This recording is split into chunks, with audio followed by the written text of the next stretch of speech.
You know, I was thinking about the first candle in Advent. It's called the prophecy candle. And it's a celebration of the words that God spoke a long time ago about what was going to happen. You know, it really struck me. Most of us are like that song. We live from day to day. We get up in the morning and we say, you know, Lord willing, if I can just accomplish today the things that I've got set out for myself today, then I will be happy and content and pleased. And the best we do is what's right there in front of us. We might plan a little bit. We may have dreams about the future, but whether or not those dreams are going to come to pass, you know, that's questionable at best, whether or not the things that we dream about for the future are ever going to happen. We try to make certain plans for the weeks ahead or the days ahead because there are things that we want to get accomplished or places we want to go or things that we want to do or promises that we want to keep to people. But again, we don't know whether or not we're actually going to be able to do those things because we never know what's just around the corner. We never know exactly what tomorrow's going to bring. We don't even know what today's going to bring when we get up in the morning. And so the best we try to do is to get through today.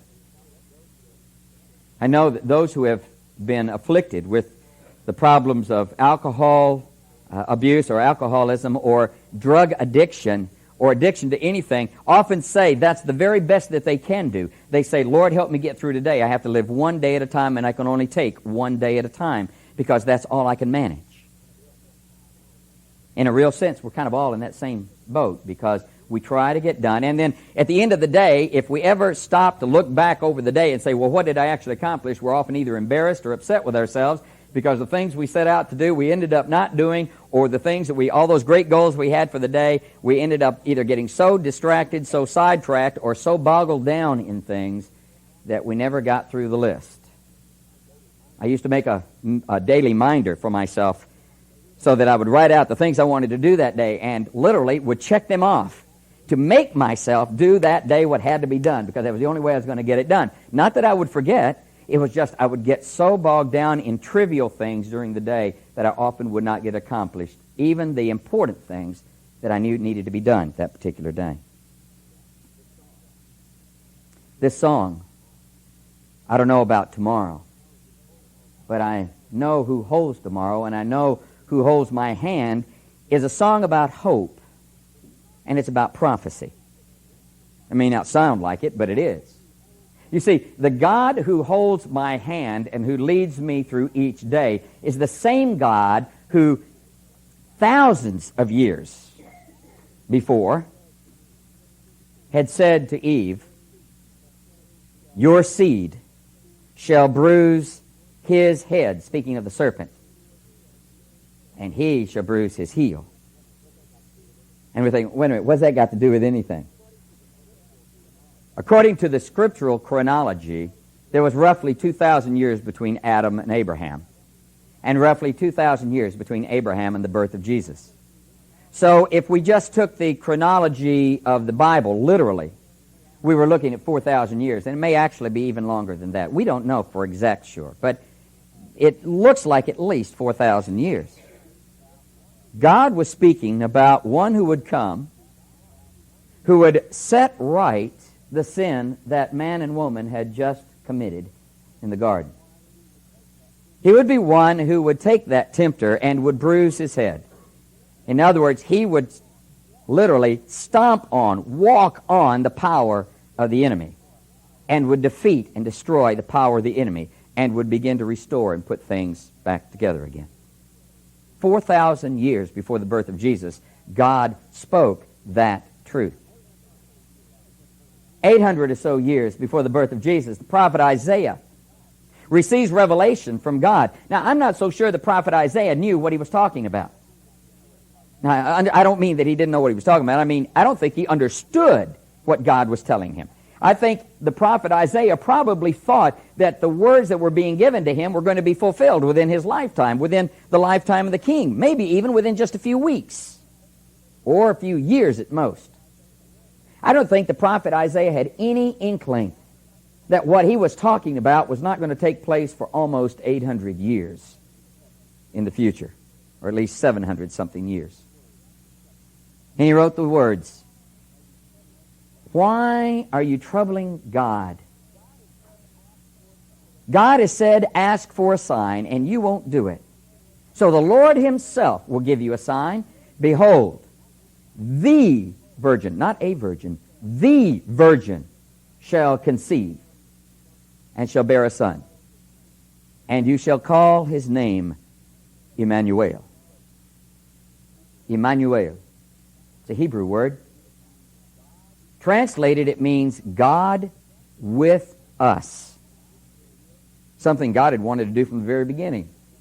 God sharing life with his people. God living in the midst of his people. God enjoying the worship of his people and the praises of his people, and the people enjoying the presence of their God. Something God had planned from day one.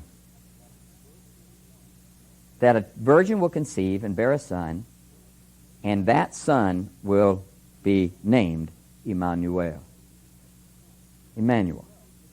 Now, we know Jesus wasn't named Emmanuel. But you see, when a name is given, a name signifies usually one of two or three things. It either speaks of their faith, it speaks of the character of the person, or it speaks of a promise, the nature. You know, many times the prophets were told to name their children certain things because God said this is about to happen, or this is the characteristic of Judah or Israel. When God gave those words to the prophet Isaiah, and his name shall be called Emmanuel, what he's saying is, and this shall be his nature. This shall be the thing that he causes to come to pass. God will once again be with his people. Now, I'm sorry, but I'm going to use a common expression. It literally blows my mind to think that God could predict something 800 years in advance and be accurate down to the smallest detail. I cannot, for the life of me, conceive of a God that great who could say what is going to happen with such accuracy so far in advance, because I can't predict anything. I mean, some of the people that we depend on every day, the weathermen, try to predict what the weather's going to be. And if you were listening to the weather last year, especially last winter and spring, you know that they missed it almost 90% of the time. Why? They were making their best guess based on the information they had, but all they could do was guess. Because you see, all you and I can do about the future is guess. I can't tell you what's going to happen. I can give you a good guess, and I may hit it. But I cannot tell you what's going to happen because I don't know what's going to happen. Unless God should tell me. Unless God should tell me. Because you see, that's the remarkable thing about God, and I have difficulty understanding it, that God knows what's going to happen before it occurs.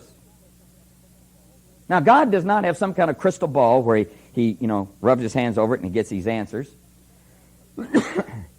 He doesn't have some kind of just simply, and I'm going to put it this way, super knowledge where he knows in advance what's going to take place.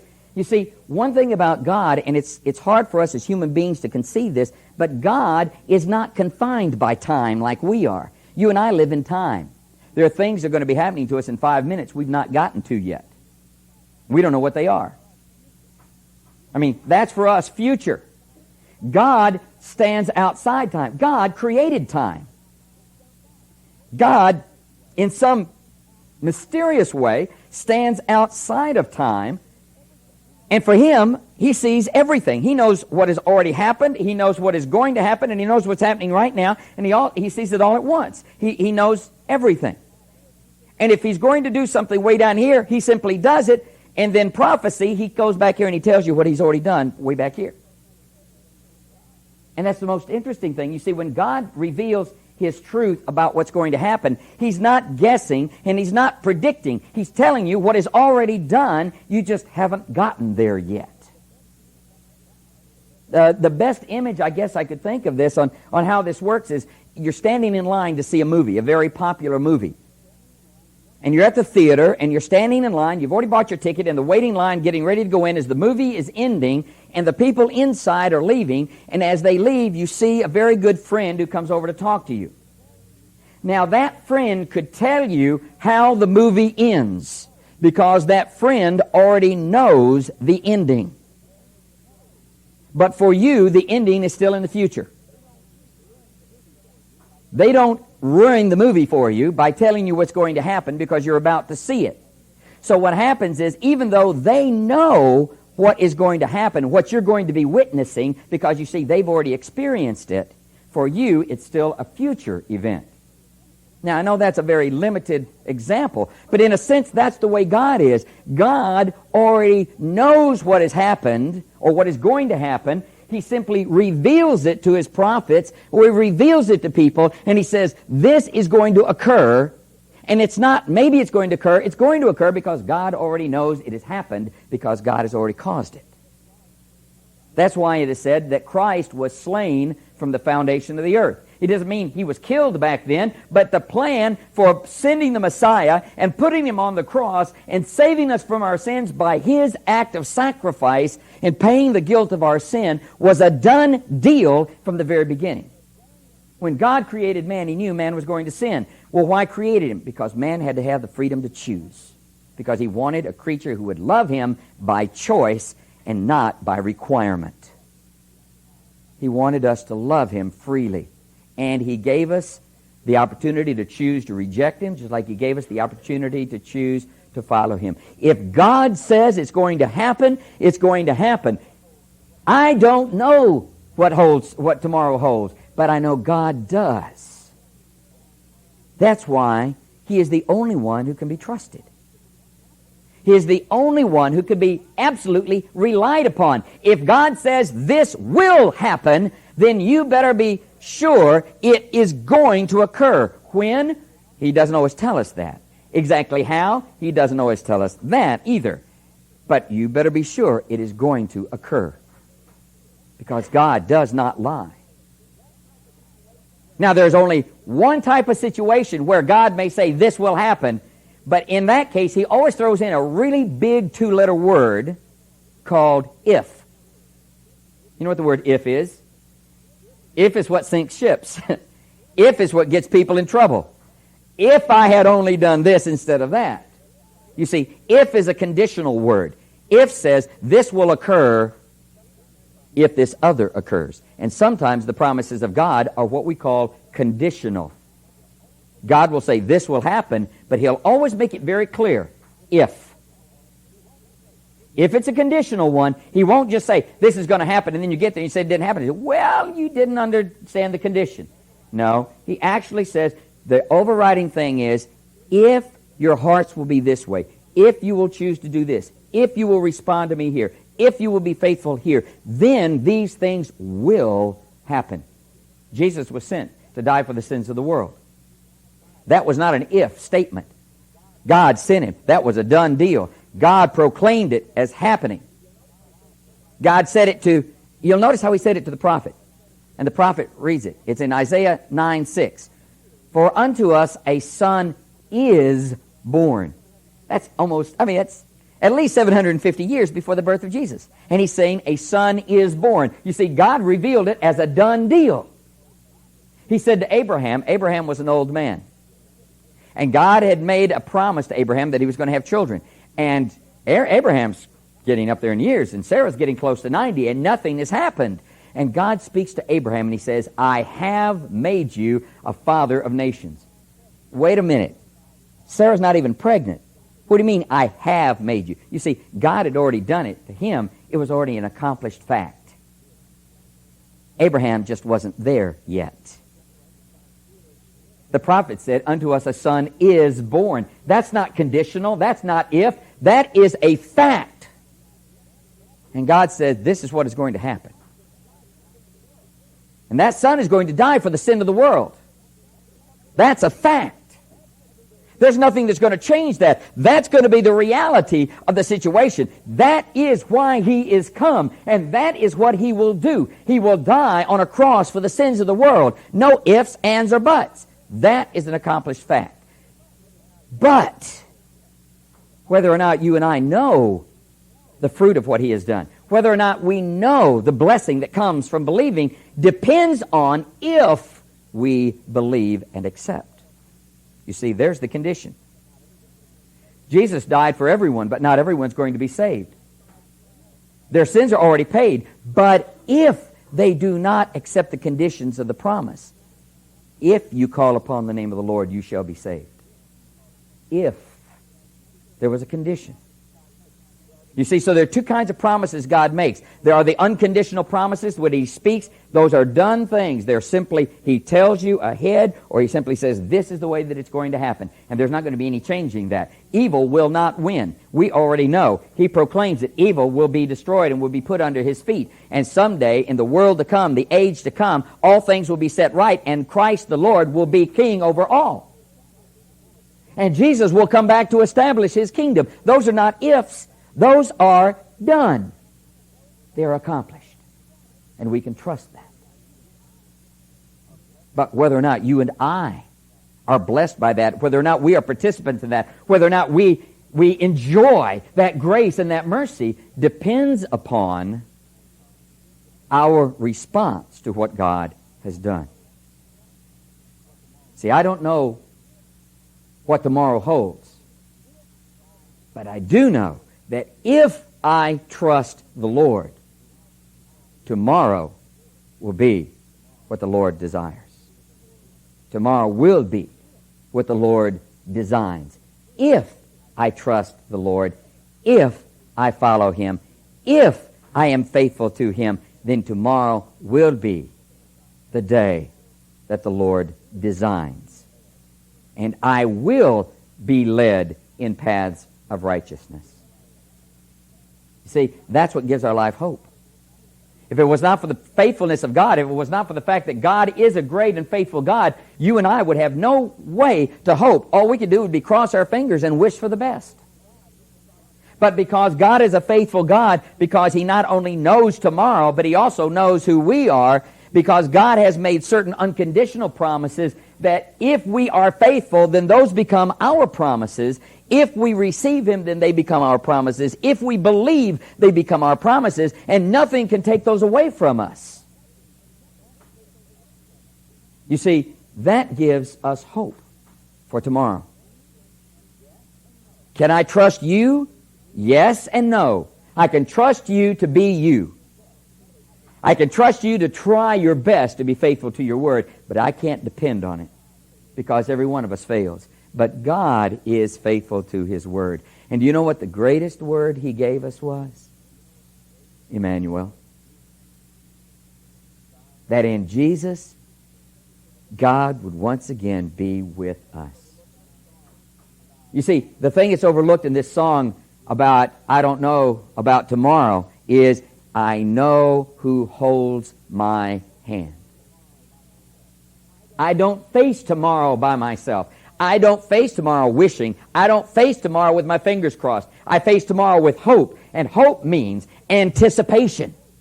The excitement of anticipation with total expectation that it's going to be fulfilled.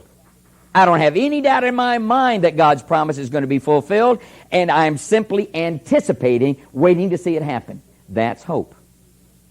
Hope is that sense of excitement as something begins to draw near in the physical.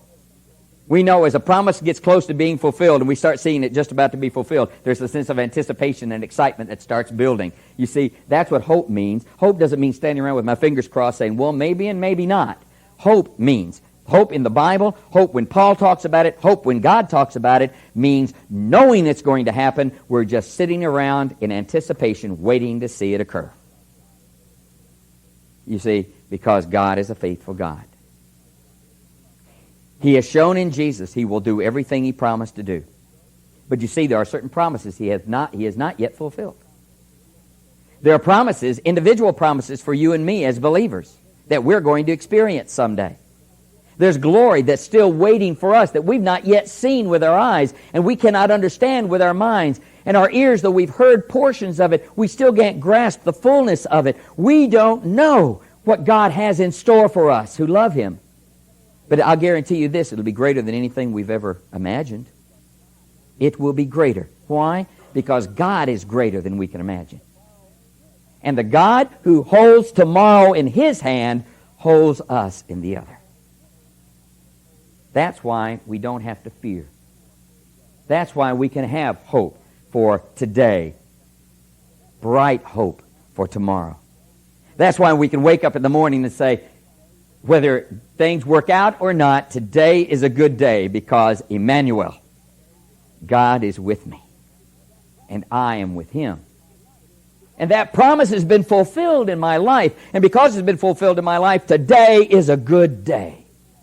Today is a good day.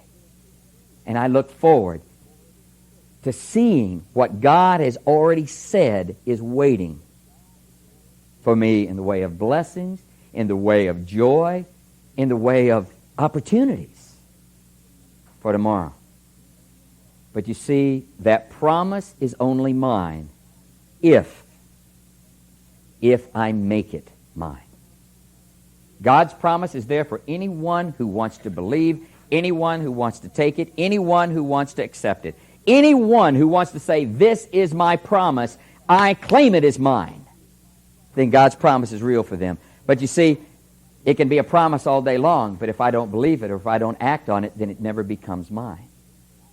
It becomes my promise when I declare that the promise maker is a faithful God, and I will serve Him, and I will honor Him. I will believe Him, and I will worship Him. Then the promise becomes mine. And when it's mine, His Word tells me, nothing can separate me from the love of God. Nothing can separate me from the love of God. You see, that's God's promise to me. That's His promise to me. And for that reason, though I may not know what tomorrow holds, I know who holds tomorrow. And I know who holds my hand. A faithful, fulfilling promises God who will always do exactly as He has said. Great is His faithfulness.